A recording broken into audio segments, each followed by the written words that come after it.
for a brand new episode of Below the Iceberg, the one and only podcast where we talk to real life 2 Comma Club winners. Whether you're a small business owner, an entrepreneur, a wannabe entrepreneur, or you've been in business for a while, you're sure to pick up tidbits of actionable advice from these million-dollar entrepreneurs. Now, if you don't know what a 2 Comma Club winner is, it's where they've built one sales funnel in the ClickFunnels software and sold $1 million through just that one funnel, which is an absolute fantastic achievement. Now, in this week's episode, it is super special. It's our 10th episode, and I'm really excited to be talking to Rob Kosberg from Bestseller Publishing, who's not only just won a 2 Comma Club award, but he has won it 10 times over, and he has achieved the 10x Comma Club award. Now, this is going to be our first 10x award guest on Below the Iceberg, so that means he's achieved $10 million through just one funnel. Wow. So let's dive in and find out how he achieved it and any unexpected bumps in that road on his path to the coveted 10x funnel. So welcome, Rob. And I want to super congratulate you on your 2 Comma Club award, or should I say 10x? Thank you. Yes, that was a lot of fun. So what I like to do with my guests is I go do a little bit of investigating on their social medias and see what their stats look like. Okay. Because it's super interesting for people. So I had a look. You've got about 16.2 thousand followers on Twitter. Okay. Yeah. We've got about... You don't know? I don't know. I don't know. Oh, well, I'll give you a bit of an update then. Thank you. Go right ahead. Facebook, 97,000 followers. YouTube channel, 1.14 thousand followers. And Instagram, 2.3 thousand followers.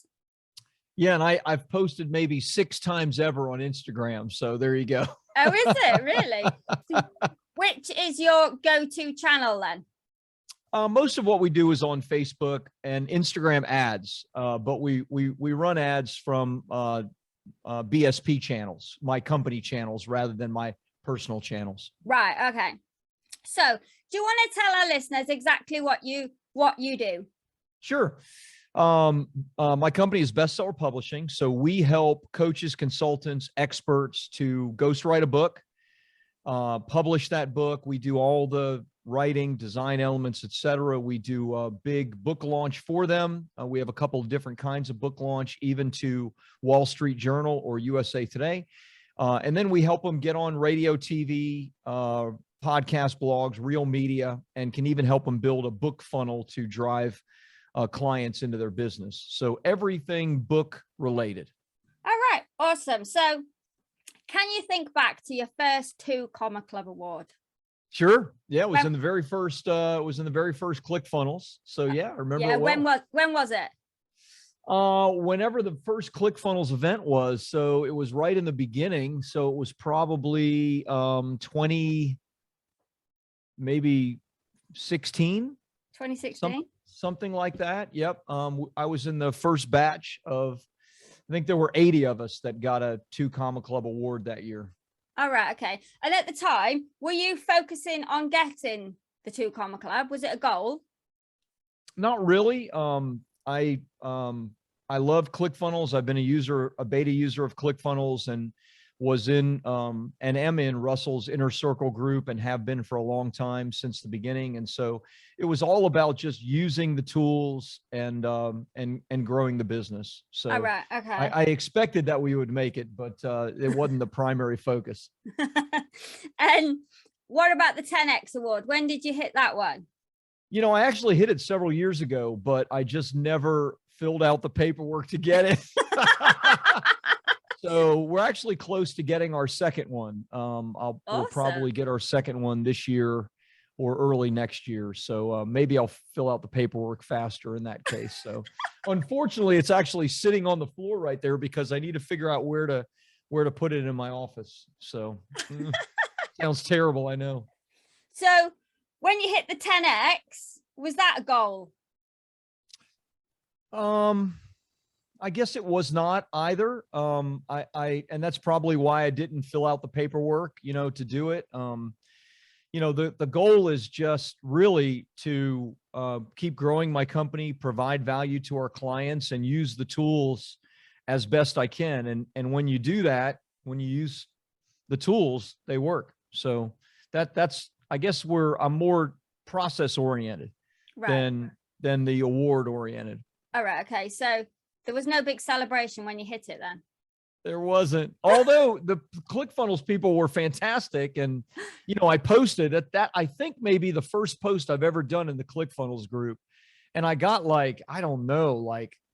700, 800 likes and hundreds of comments. And so I guess that was like a celebration. Okay. Right then. I'm going to do a little bit of a rewind now. Yes. I'm going to take you back to your childhood. Oh my. So what did your childhood look like? Really fun. I actually grew up with my grandparents. My mom and dad were divorced when I was a baby, 6 months old. So probably like most grandparents, they were a lot more lenient than parents tend to be. So I kind of came and go as I pleased, and had a car at 14 years old, and I just had a great childhood. And what did your grandparents do for a living? They were entrepreneurs. They owned a gas station. They owned gas stations in Washington, D.C. All right. Way back when. We're talking, the 60s. So this is a long time ago. So when you were a child, what was your dream career goal? Can you remember? The very first thing that I wanted to be was an astronomer. I love the stars. I love space. I thought maybe one day I could be an astronaut. And I wasn't a little kid. I mean, I was like 10, 11, something like that. Then I got motivated by money, and I wanted to be an entrepreneur. And so have been, an entrepreneur for most of my life. So I was very motivated to kind of be in control of my destiny. So when you left school, did you go to college? I did. Yeah, I got a bachelor's degree in political science. I could probably teach middle school history with that if I wanted to go back to it. So when you left college, what did you do then? I got my real estate license while I was in college. So my dad owned a real estate company, and I got my real estate license, and I actually worked my way through college selling real estate. And I became very good at selling real estate and doing mortgages. So I was planning on going to law school after college. I got accepted to Hofstra University to go to law school. And I just decided I'm not going to go. I'm like, I already make really good money. I'll just continue doing what I'm doing, and chose not to go to law school. Instead, kind of doubled down on my real estate career. All right. Okay. So how long did you do that for then? I did real estate on and off for 20 years. I owned 3 real estate companies. I owned a mortgage company, a title company, and a real estate company, as well as did a lot of real estate investing. I got crushed in the market in 2007 and 2008. I lost millions of dollars, and that got me out of real estate. Right. Okay. So what happened next then? What did you do when that happened?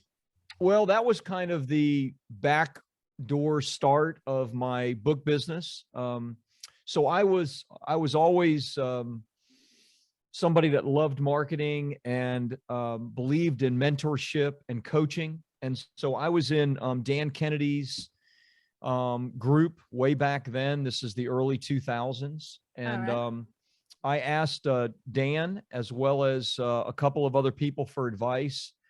I wanted to get out of real estate. Plus the timing of it was, real estate was awful for several years after the financial crisis. Yeah. And I asked Dan, what do you suggest that if I wanted to start this new path, this new career, and I'm not known for it, what's the best way to build authority? What's the best way to make a name for myself? And he suggested I write a book on my expertise. And so I wrote a book for a new financial services company that I started back in 2009. And it exploded my business, got me on radio, TV, speaking engagements during, still when finances were really hard for a lot of people. My business went to $1 million the first year, and then multi-millions thereafter. And all of it was driven from my book. So, all right. Okay. So who was the book aimed at? The book was called Life After Debt, kind of a play on words. And it was aimed at people that were either looking to get a fresh start, needed help with business debt, business obligations, mortgages, foreclosures, things of that nature. And so it was people that were struggling, that had means, but were struggling financially. Okay. So when you launched that book, how did you know what you were doing? I did not know what I was doing. I had no idea what I was doing. I knew that I needed to get the book in front of people, and I didn't have a lot of money. So the first thing I did was I called all the local radio stations, and I said, hey, I've just written this book called Life After Debt. The book did really, really well on Amazon. In fact, it became one of the top business books at the time when I launched it. So it did really, really well.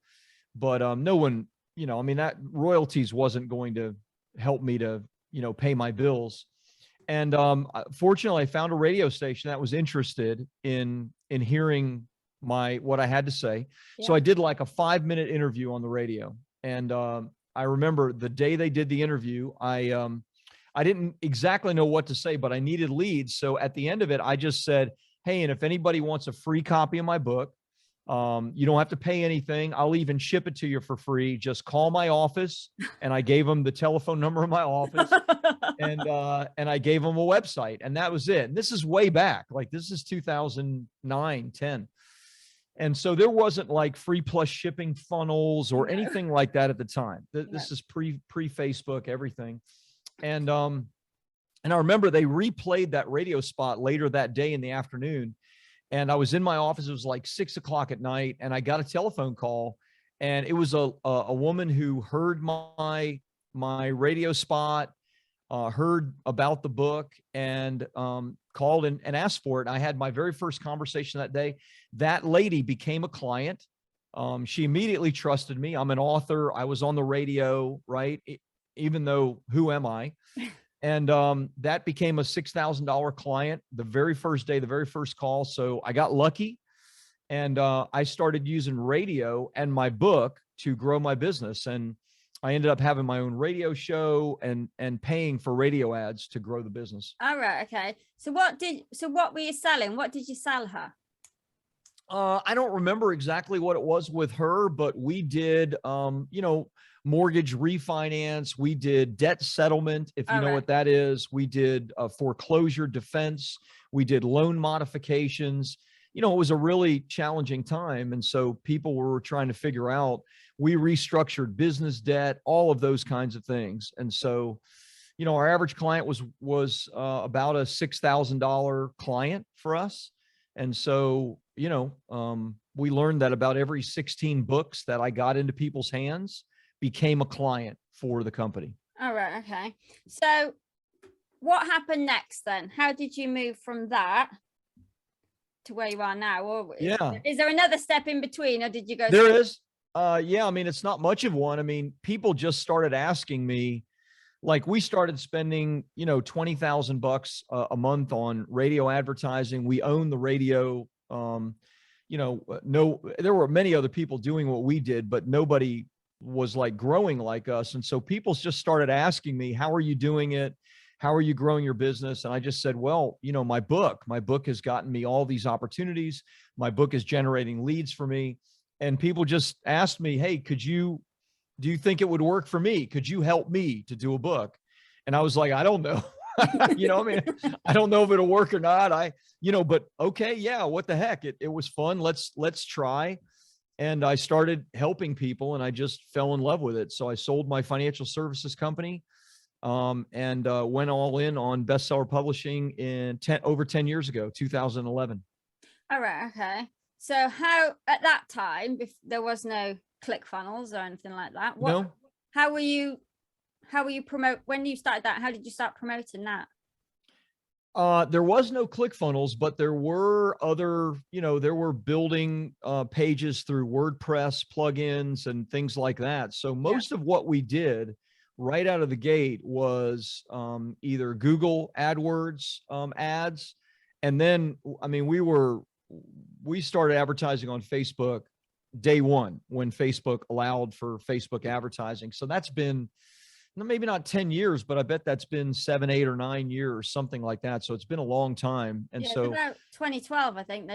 Something like that. It was pretty soon after. So we were doing Google AdWords. We were doing some radio, but radio didn't work very well for us. We did mailers, and then Facebook blew it up, Facebook and Instagram. Okay. So how did you discover ClickFunnels then?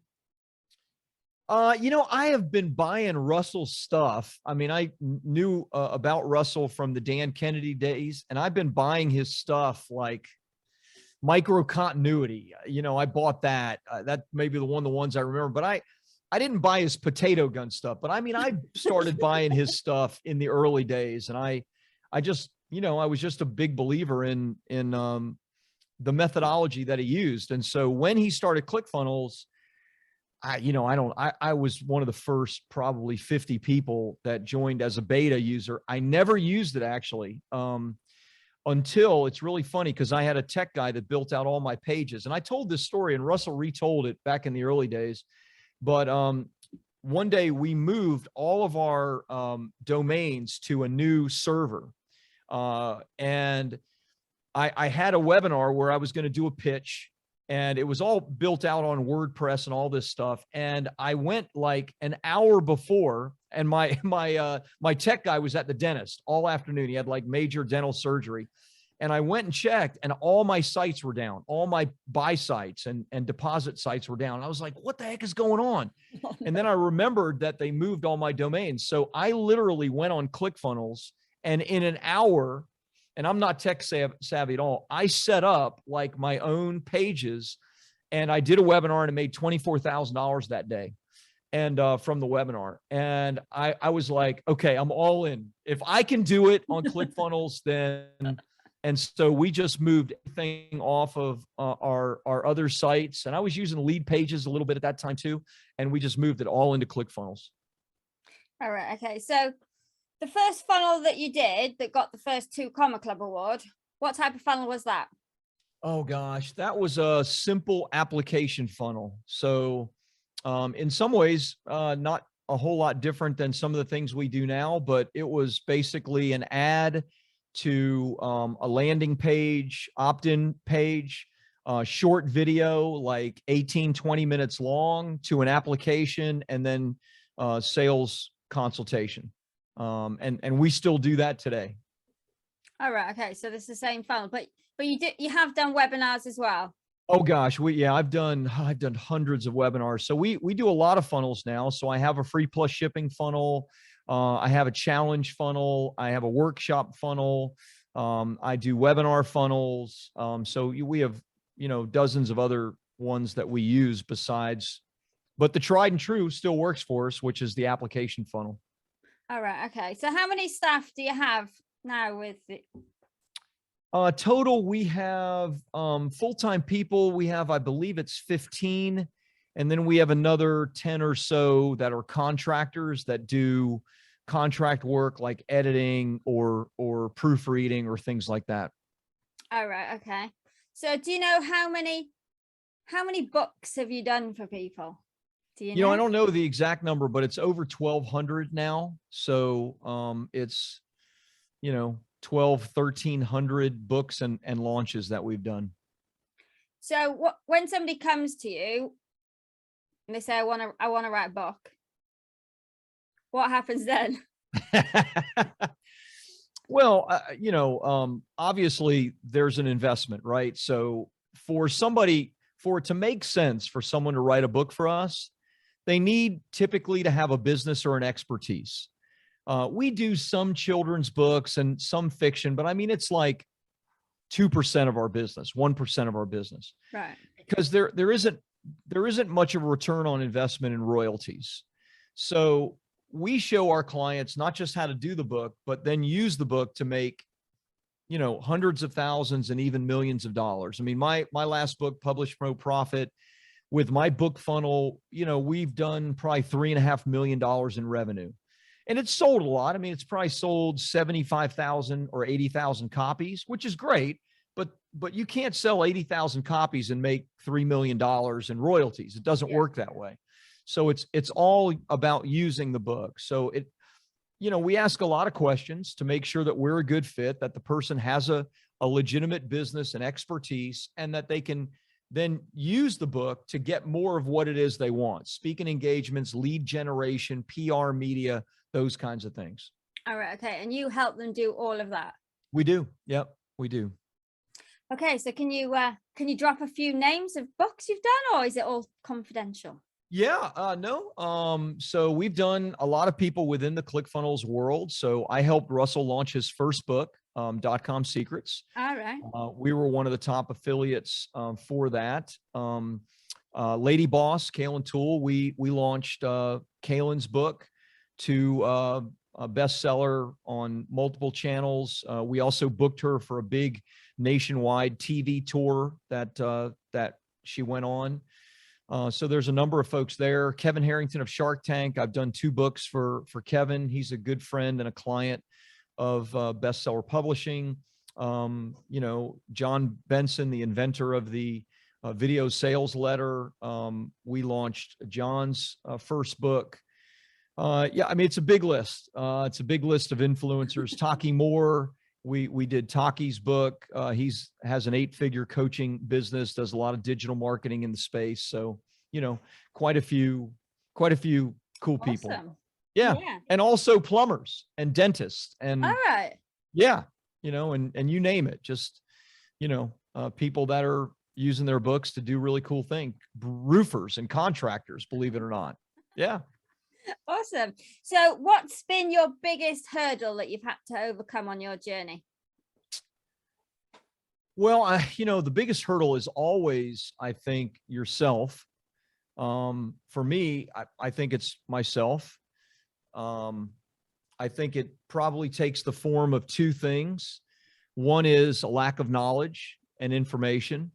I didn't know what I was doing when I first did a book. I did it because, an influencer, a smart person suggested that I do it. I made a lot of mistakes along the way, but, I obviously made it work.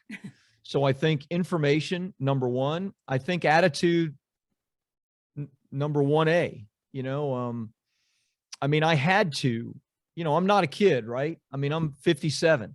So when I had to start over, I was in my 40s and, lost millions of dollars. So, my attitude, like I had to make it work. I didn't have a choice, right? I had to figure it out, and I had to learn. And so, this old dog learned a few tricks because I had to. Has there ever been a time where you thought about giving up? Well, I mean, when I lost everything in my 40s, I don't know if I thought about giving up, but I was in pain every day. I mean, fear, frustration.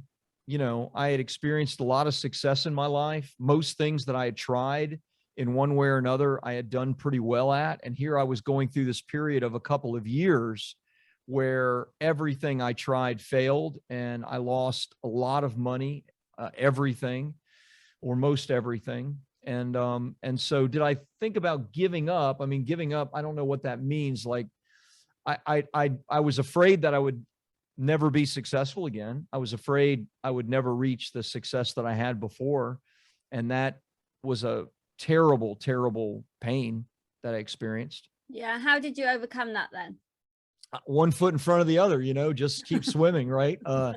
Yeah. I mean, I have a strong spiritual foundation. So, I mean, obviously every day was meditation, prayer, getting my mind right, focus, and then just doing the work, just putting one foot in front of the other, overcoming challenges. I have a great support system. I've been married 30 years. I got, great family and great kids, but I mean, I had to gut it out. That was all about perseverance in Yeah. those days. So what, do you have a morning routine? Oh yeah. My morning routine is sacred. Yeah. Yeah. Oh yeah. What I is have a it? big dog. He's behind me. His name's Bob. He's an Argentine dogo. And so about 5:30 every morning, we get up, we go for a long prayer walk. In fact, we usually walk 2 or 3 times every morning. And so first thing right out of the gate, long prayer walk, meditating, getting my mind right. After that, I do some reading, make my coffee, feed Bob and Finley, and make my coffee, do some reading, spiritual marketing, other things. That goes another, 30 minutes to an hour. Sometimes I'll return emails, but typically not. And then I work out. Then I work out almost every day. That's usually by 8 a.m. So it starts about 5:30, 5:45. And then by 8 a.m., I start my workout. I'm done with my workout by 8:30, 8:45, and I'm in the shower and I'm in front of my computer. So tell me, what's your company values? Do you have values that you stick by? Yes, we do. Yeah. Yeah. It's funny. I just flew out to California. Many of my employees are in California, so we had a big meeting out there, and that's something that we haven't talked about in a couple of years, but we just started talking about them again. And I don't know. The pandemic threw us for a little bit of a loop. In some ways, it was a blessing in disguise because we're 100% virtual now. We didn't used to be. We Right. used to be all in one location in Southern California. I live in Florida now. Right. And so we talked a lot about values then, but for whatever reason, becoming a virtual company and not being together constantly, we haven't. But, our values stem and kind of revolve around, things like integrity, honesty, putting our clients' needs before our needs. We have 7 or 8 things that we focus on, but they all kind of center around that idea of being in integrity with each other, with our clients, with our responsibilities. All right. Okay. So going back to your funnel. Okay. How do you get your traffic now to your funnels? What are your main traffic sources on ads? So we do a lot with YouTube. So YouTube, primarily, we drive traffic from YouTube to our application funnels, short webinar to application. We get good quality traffic from there. We do a lot of Facebook and Instagram, but with Facebook and Instagram, we test different things.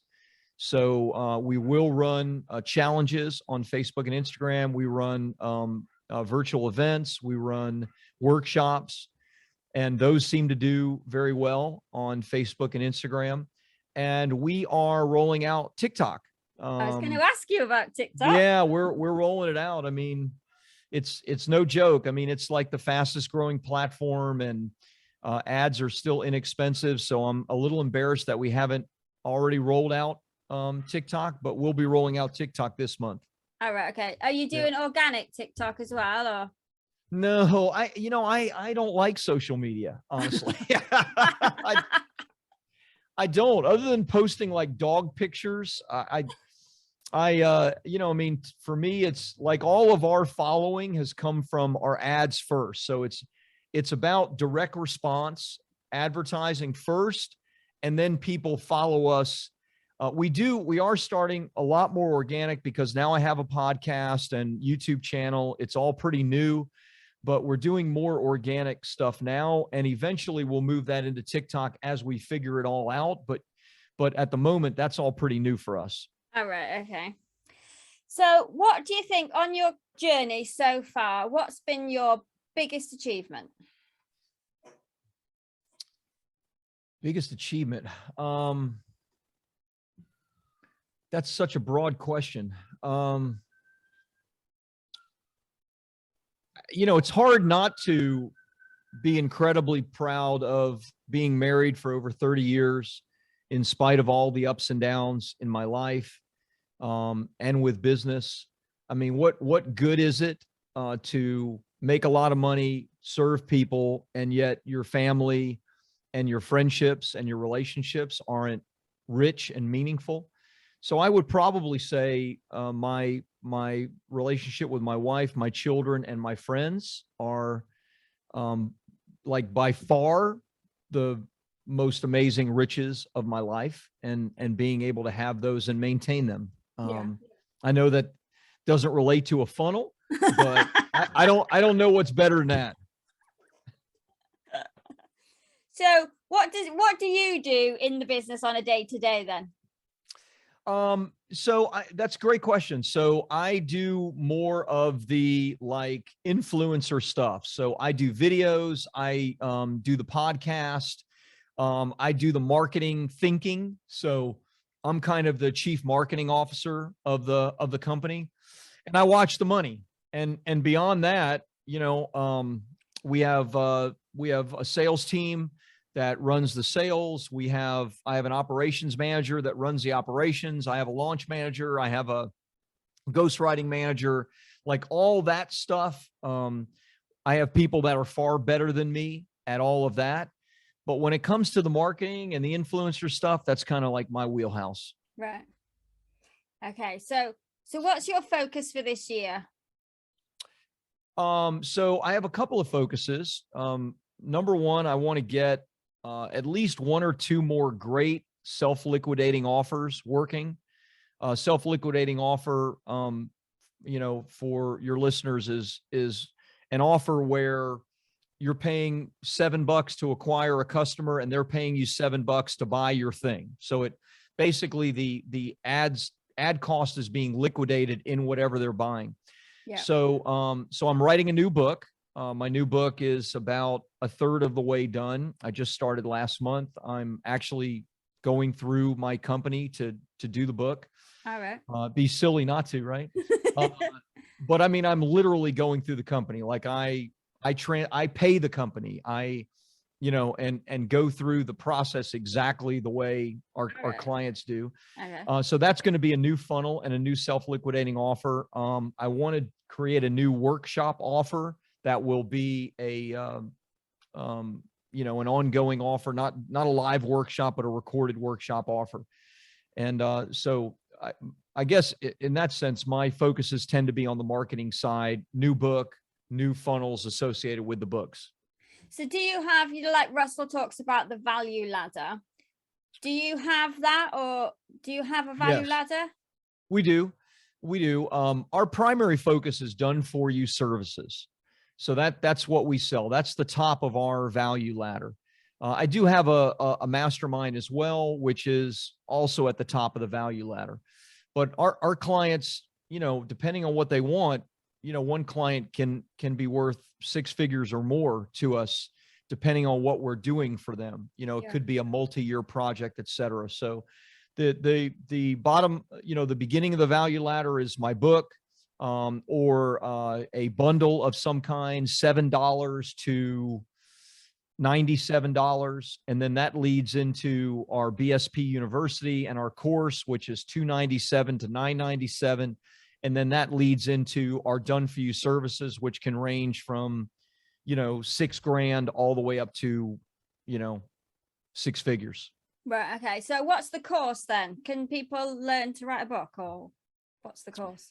Yeah. So the course is kind of the whole, what we call publish, promote, profit, which is everything having to do with starting from the concept that you have all the way through the publishing, the marketing of the book to make it a bestseller, and even getting on media and using the book to make money. So I have a very, very in-depth course on all of that. I only sell that through our funnels, so I don't do a lot of advertising just to sell the course. Right. The course is just through the, normal procedure of someone coming to us. Right. Okay. So typically, how long does it take somebody comes to you and it's done for you? How long typically does it take to get their book out there? Yeah. If someone is starting from scratch with nothing, then usually if they give us one session a week, then we can get their book done in about 5 months. And that's editing, proofreading, design, formatting, tech, publishing, all of that. And then our other pieces are completely done for you. We don't need our clients. We do a big marketing launch with paid advertising, social media, press releases. We do all of that ourselves. So that takes another month or two to actually hit like legitimate bestseller for our clients, even hit Wall Street Journal or USA Today. And then if they want media and PR, then those are ongoing packages. So those can be like 3 to 6 months ongoing. Okay, awesome. Okay, I've got one last question for you. Come on, Polly, what you got? If you were going to be an animal for 24 hours, what would you be and why? I was going to be an animal for 24 hours. Gosh, my first inclination is my dog, because what a life he has. But I don't know. I mean, he is a wonderful beast, and I love him. He is handsome and never exercises, and he's just a stud. Looks like a linebacker. That would be kind of cool. You know, I would, if it wasn't him, then I would be some type of, big cat, because I'm a big meat eater. And, it would, I like to eat fresh meat. And so maybe a lion or a cheetah or a leopard or something like that sounds fun too. Top of the food chain, Polly, if I can be top of the food chain. Okay, awesome. So I want to thank you so much for coming on and chatting with me today. My pleasure. If anybody's interested in finding out more about what you do, where can they go? Well, they can get a free copy of my book at publishpromoteprofit.com. Or they could go to my website, bestsellerpublishing.org, bestsellerpublishing.org, or the book. Oh, and you got it. I got it. I haven't read it yet, though, but I've got it. Well, dive in. I hope you enjoy it. So thank you so much for coming on today. Thank you, Polly. Great to be with you. Great questions. Thank you for listening. I really hope you enjoyed today's episode. If you did, please take a moment to leave us a 5-star review and subscribe to the podcast on your podcast software. It really helps us rank the podcast and get more listeners. And if you're over on YouTube, please subscribe and hit the bell. Every Friday, 8 a.m. GMT, we release a brand new episode. And until then, have a good one.